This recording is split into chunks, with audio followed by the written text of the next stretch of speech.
Bonjour à toutes et à tous et bienvenue dans Sans Détour ici aux Acharps, plus spécialement à la Chapelle Acharps.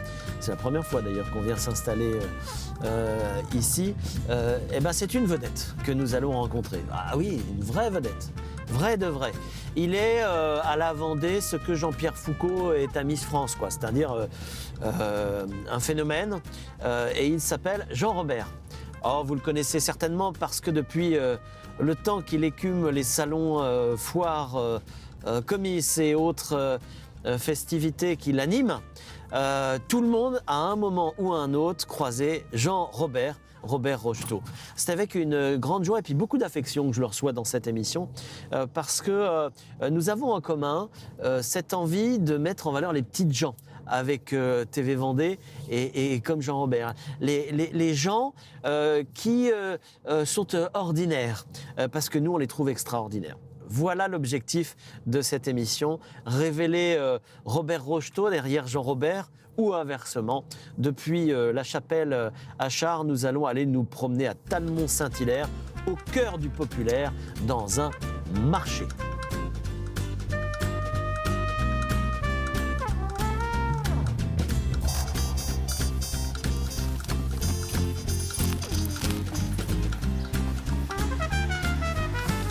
Robert Rocheteau, Jean Robert. Hervé, bonjour. Comment vas-tu ? Ça bien. me fait plaisir de te voir. Bien. Alors, on s'était vu il y a 12 ans. On avait fait 12 ans, je crois bien. Hein. Ouais, je crois. On avait fait une émission dans la bulle à l'époque. C'était il y a bien longtemps. Superbe émission. C'est vrai. Eh ben, on va essayer de faire aussi bien. L'idée, c'est de te prendre à l'instant T, de te redécouvrir. Tout le monde connaît Jean Robert. Moi, j'ai envie qu'on découvre Robert Rocheteau. Comment je t'appelle ? En fait, comment font les gens aujourd'hui ? C'est quand même plutôt Jean Robert. C'est plutôt Jean Robert, professionnellement parlant. Ouais. Mais ce qui est rigolo, c'est que même mes neveux maintenant m'appellent Jean Robert. C'est-à-dire que c'est rentré dedans. Alors le pourquoi du Jean Robert, enfin tu le sais, on en avait parlé, mais mon papa s'appelle Robert et en plus, il a 91 ans. Ouais. On a fêté ses 91 ans il n'y a pas longtemps. Mon ex-défunt beau-père s'appelait Jean, était dans le spectacle. Et c'est un jour un journaliste qui me dit « Tu t'appelles comment ?» Robert Rocheteau, Robert Rocheteau. Et c'était une fête de la Limousinière avec Couturier, Jacques Couturier. Et puis Jean Robert, c'est bien. Et c'est resté comme ça. C'est parti comme ça, un article de presse. Le week-end prochain, nous retrouverons l'animateur vendéen Jean Robert à la fête de je sais pas quoi, tu vois. D'accord. Et puis c'est resté. Et puis moi, je m'en suis j'ai utilisé ça en publicité. Eh bien, en voiture, on va continuer à se raconter, tu vas voir. Ah, c'est fermé. Ça m'arrive. J'enferme les gens dehors. Allez, installe-toi correctement. Hop. On y va. Est-ce que tu as calculé le nombre de salons, de foires, de manifestations Oh non, 40 ans, non, c'est pas possible. Ouais. Oh, j'aurais pu. Mais non, je reste sur des moments précis. Ouais. Je reste sur des choses, des rencontres, des belles rencontres. J'ai fait des super rencontres. Ouais. Et moi, ce que je retiens, c'est des rencontres avec des gens inconnus. Parce que c'est vrai, entre guillemets, c'est facile de faire une rencontre avec une star, ça dure quelques secondes. On fait une photo, on fait un souvenir, on a l'impression de le connaître. Les gens ont l'impression qu'on le connaît, qu'on se connaît avec telle ou telle star. Ouais. Mais c'est très éphémère. Bien sûr. Avec un inconnu, une inconnue, j'ai quelques anecdotes sympathiques et puis si tu veux, je te donne un exemple. Dis-moi. Année 85, je suis sur un festival de la chanson, ça se faisait beaucoup à l'époque, maintenant ça s'appelle The Voice ou autre. Ouais. C'était en campagne et l'organisateur me dit « T'es vendéen, Jean-Robert ?»« Oui. » Eh ben tiens, il y a une jeune femme qui chante, qui s'appelle Christine Giraudon, elle arrive de Vendée, ceci, cela, tout. Bon, inconnu pour moi, Christine Giraudon. Elle gagne le concours en tant qu'auteur, compositeur, interprète et autres et tout. Et puis c'est devenu Christine Elia, que vous connaissez bien, qu'on connaît bien. Et bien sûr. La semaine dernière, il y a quelques jours, dans le cadre de la soirée Solidarité Ukraine, j'ai présenté Christine Elia, qui est à la retraite, qui est toujours là, qui vient de sortir son 15e album. Voilà, ça c'est des super rencontres. Ouais. Mais en fait, je l'ai dit dans l'introduction, hein, on fait le même métier pour ça. Ce qui nous intéresse, c'est pas forcément la grandeur. Ce qui nous intéresse, c'est la patte humaine, c'est les gens. Hein? C'est ça qu'on aime bien mettre en valeur. Les gens, une autre personne que tu connais, je sais que tu l'as reçue, Françoise Rochet, c'est une amie. Les Sables d'Olonne. Françoise, on t'embrasse. 10 ans, 12 ans, je l'emmène sur les kermesses, la faire jongler et autres et tout. Et un jour, je suis sur une fête de l'agriculture.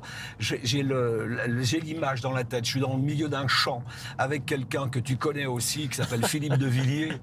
Et on parle d'artistes vendéens, ceci, cela et tout. Je dis, moi, je connais quelqu'un. J'ai quelqu'un. C'est une gamine, elle est toute jeune. Et elle me regarde, elle me dit son téléphone.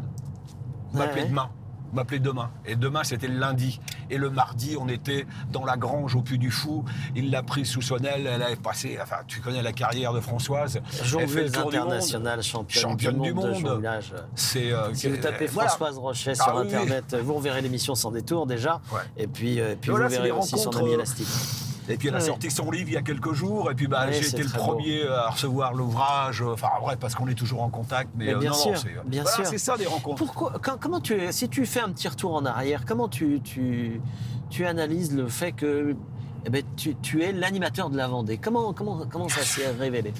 Parce qu'il y en a, évidemment, on peut en trouver d'autres. Ah oui, j'ai des collègues qui sont... L'animateur populaire de la Vendée, ça reste quand même Jean-Robert.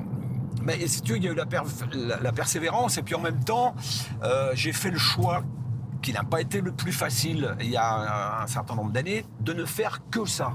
Oui. C'est-à-dire de devenir le généraliste. Je ne suis pas un spécialiste. J'ai des amis qui sont spécialistes. Daniel Manjas, spécialiste du vélo.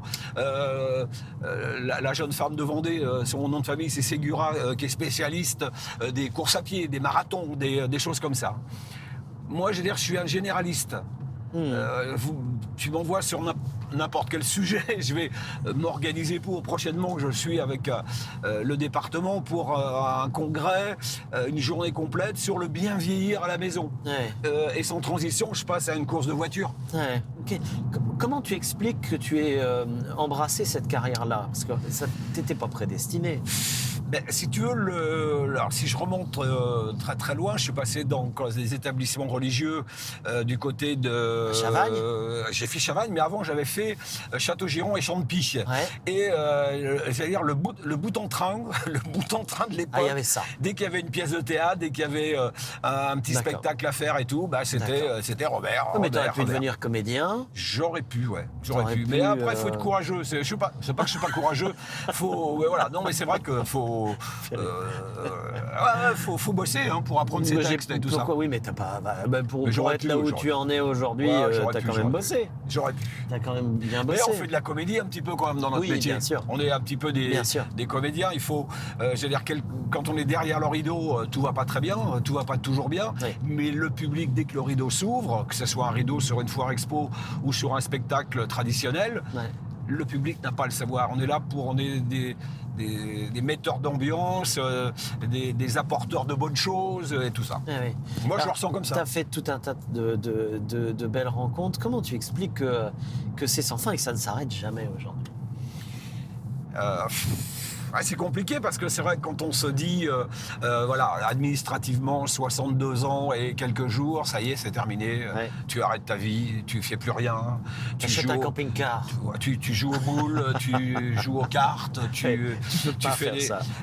Non, moi, 30 jours après l'arrêt officiel administratif de mon travail, parce que j'étais salarié du spectacle, j'ai remonté une micro-entreprise. Parce que j'avais des demandes, et j'ai des demandes. Alors des fois, modestement, je me dis, comment se fait-il que les gens m'appellent? Alors il y a un historique, il y a un passé. Non, avec Jean-Robert, on est tranquille. Oui, on m'appelle un lundi pour un vendredi, parce que la personne qui devait le faire a un empêchement, ça peut arriver. Et j'ai dit, vous avez les documents, vous m'envoyez tous les dossiers. Tu verras sur place. Et on te fait confiance. Oui, mais il y a de la préparation, il y a des choses à voir, Et les gens, on tape dedans et puis on y va. Oui. Est-ce que c'est bien payé? Je peux te poser la question? Bon, on peut parler d'argent, je ne donnerai pas de somme journalière parce que c'est... C'est à la journée ou c'est à la prestation? C'est à la prestation, mais si tu as... Tu viens passer 3 jours au Sable d'Olonne ou 2 jours aux Herbiers, c'est en fonction de la prestation ou c'est en... Alors après, il y a tu parles des Herbiers... Il y a l'historique. L'historique est important, j'ai un client, entre guillemets, qui est devenu un ami, qui est Stéphane Gandon, que tu connais bien, qui organise les foires, les salons. Ça fait 15 ans que je tourne avec Stéphane. Donc Stéphane, il y a des conditions. Il y a l'amitié, il y a l'ancienneté, il y a... Voilà. Moi, je gagne bien ma vie. Oui. Tu en vis bien, en tout cas. J'en vis bien. Bon, j'ai une femme, j'ai 2 enfants. Il faut assurer tout ça en même temps. Oui. Et puis... Donc c'est un métier où on peut encore aujourd'hui en vivre. Ah oui. Oui. Mais il faut être sérieux. Il faut être sérieux, il faut aller à ses rendez-vous, parce que malheureusement... Oh là, je sens le vécu qui arrive. Il y a des gens qui ne vont pas au rendez-vous. Il y a des gens qui ne vont pas au rendez-vous. Il y a des gens qui ne vont pas au rendez-vous, c'est-à-dire qu'ils s'engagent par papier, par contrat et autres et tout, et puis 48 heures avant, on dit non, on n'ira pas, on ne viendra pas. Alors ça, c'est la technique de réserver dans 3 endroits en même temps, mais ça ne dure jamais longtemps. D'accord. Ça ne dure jamais longtemps. Ouais. Tu as piqué un petit coup de sang il n'y a pas très longtemps sur les réseaux sociaux, parce que je te suis. Parce qu'il y a de la concurrence de petits jeunes qui ont essayé de... Puis en plus, moi, je suis généreux, j'aime bien dire où je vais, parce que j'ai des fans, on va pas exagérer quand même, j'ai pas de fan club, mais il y a des gens qui me disent, on aime bien savoir où tu vas, parce que ça nous permet de suivre, parce que les fêtes, on sait pas où aller, t'as le dimanche, ceci, cela et tout. Et puis, alors c'est tentant, on dit, tiens, il est là, Jean-Robert est là, on envoie un petit message aux organisateurs, machin, tout ça et tout. Alors, c'est énervant, surtout quand l'organisateur te dit lui-même, j'en ai ras-le-bol de recevoir des trucs, alors que toi c'est toi, enfin bref. D'accord. Voilà, c'était un petit peu dans ce sens-là. D'accord. Mais c'est vrai que j'ai tendance des fois, alors c'est vrai que je suis réseaux sociaux, je suis souvent dessus. Ouais. Peut-être trop des fois, mais c'est un peu fait pour ça. Oui, bien sûr. Alors, on va écouter le morceau de musique que tu as choisi, La Terre meurt. Alors, de Charles Aznavour, juste pour l'historique, c'est quand même ce morceau que j'avais choisi dans l'émission. Dans la bulle. Il y a tellement longtemps. Mais elle est tellement d'actualité, parce que vous écoutez bien les paroles. Et on va doucement. Moi, je me suis dit, il faut que je t'emmène dans un endroit populaire. Je t'emmène sur le marché de Talmont-Saint-Hilaire. Je les connais là-bas. C'est vrai, je suis sûr. Je m'attendais à ce que... Voilà, on va sur un marché. Ça nous va bien. Ça te va bien d'aller au marché. Donc voilà, allez, on écoute La Terre meurt d'Aznavour. Dans les pays ne veulent plus sous nos pieds la terre promise, patrimoine de nos enfants, petit à petit agonise, nul ne s'en soucie, et pourtant des espèces devenues rares sont en voie de disparition. Et la laideur chante victoire sous le plastique et le béton. La terre meurt. Réveillons-nous.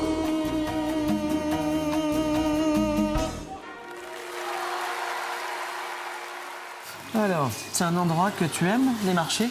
Ah oui, j'adore le marché. Tu pratiques les marchés? Oui. Marché, et plus particulièrement les halles. Ta femme fait les marchés. La femme fait les marchés, mais je vais de temps en temps avec elle, mais en observateur. Parce que là, c'est pareil, on rencontre des gens qu'on n'a pas l'habitude de voir. Et on sort un petit peu des sentiers battus, des producteurs, des gens... la terre. Bien sûr. Toi, tu es animateur depuis maintenant, donc on l'a dit, de très très nombreuses années. Qu'est-ce qui t'aura rendu le plus heureux dans ce métier-là? Le contact des gens, l'amour des gens. Alors, la découverte des régions, parce que c'est vrai qu'on parle de la Vendée, parce que je suis né en Vendée, mais j'ai fait du Marseille, du Bordeaux, du Toulouse, du Valenciennes, du Perpignan.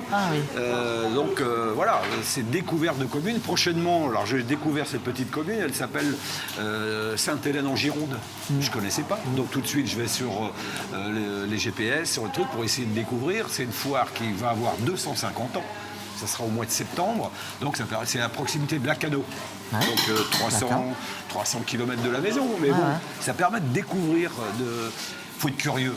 On a un métier, il faut être curieux. Il faut pas passer à côté. Il faut poser des questions. Moi, là, quand je rencontre des professionnels du miel, de la bière et tout, ben, j'essaie de savoir pourquoi, comment on fait ça. Tu travailles beaucoup tes salons, tes foires. Là, tu viens de nous donner l'histoire en peu de mots d'une de tes prochaines prestations. Tu te renseignes un peu comment tu fais? Ah oui, je me renseigne. Puis alors après, tu le disais tout à l'heure, il y a l'ancienneté, c'est-à-dire il y a le déclic. Oui. Il y a des choses qui sont passées il y a 20 ans, on revient, des choses qui ressortent, qui sont oubliées pendant une dizaine d'années, et puis qui ressortent.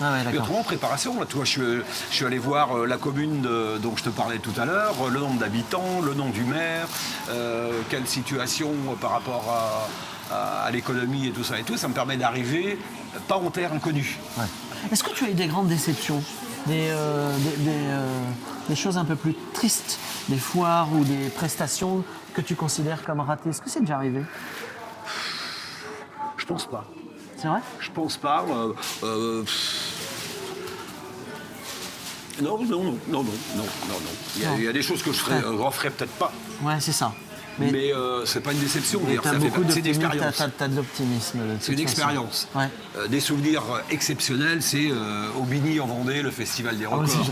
J'allais y venir. C'est les fêtes de la Limousinière avec Jacques Couturier. Ouais. Le petit instit, c'est pas péjoratif, mais le petit instituteur de la Limousinière, qui, moi, je l'ai vu démarrer. Ses premiers feux d'artifice avec une entreprise de La Rochelle, et après, il a monté son affaire et tout. C'est les Sion sur l'océan avec 100 000 spectateurs, où un soir il y a une tempête, le préfet est là, dit stop, on annule, et là tu dois prendre le micro pour expliquer aux gens de partir tranquillement, de ne pas s'affoler, de ne pas s'énerver. Ça, c'est des moments forts. Ça, c'est des moments. Toi, j'en ai. Ça me passe partout. Très bien.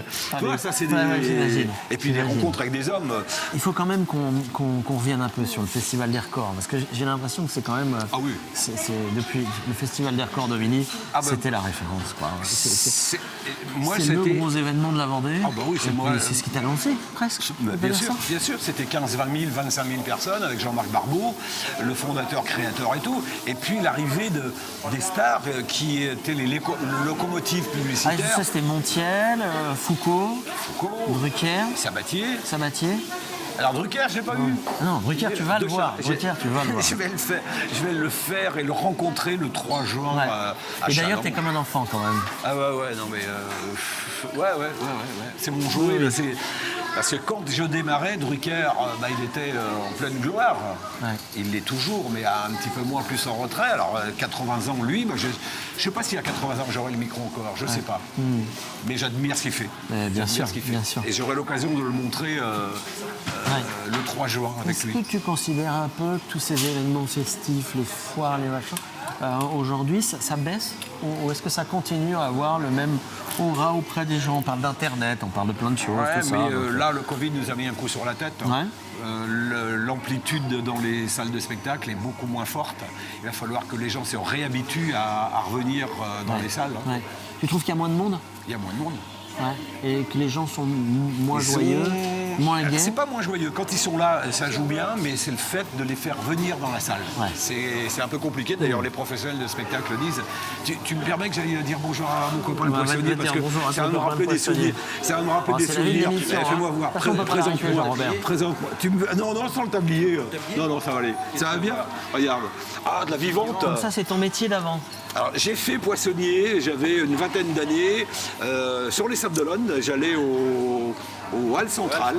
J'étais chez Madame Lascaux, quoi. Donc là, c'était vraiment... Tout le monde se connaît, en fait, dans ce milieu-là, c'est ça? Oui. Bon, on se voit le matin à la criée. D'accord. Bon. Et toi, voilà, t'aimais ça? Oui. Moi, si tu veux, c'est ma vie. Le métier, c'est un métier de contact. Métier de contact, que ce soit sur un marché, sur une foire.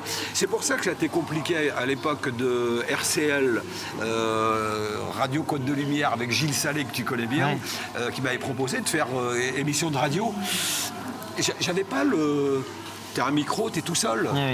T'as pas la réaction du public. Là, quand tu es sur scène, que tu te plantes, ça peut arriver, tu le sais tout de suite, le public te voit.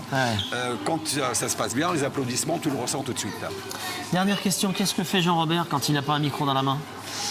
Eh ben, il est à la maison, je suis en pleine nature à Beaulieu-sous-la-Roche, et puis de temps en temps j'essaie de donner un coup de main à madame, un petit peu, avec les escargots. Ouais, c'est ça.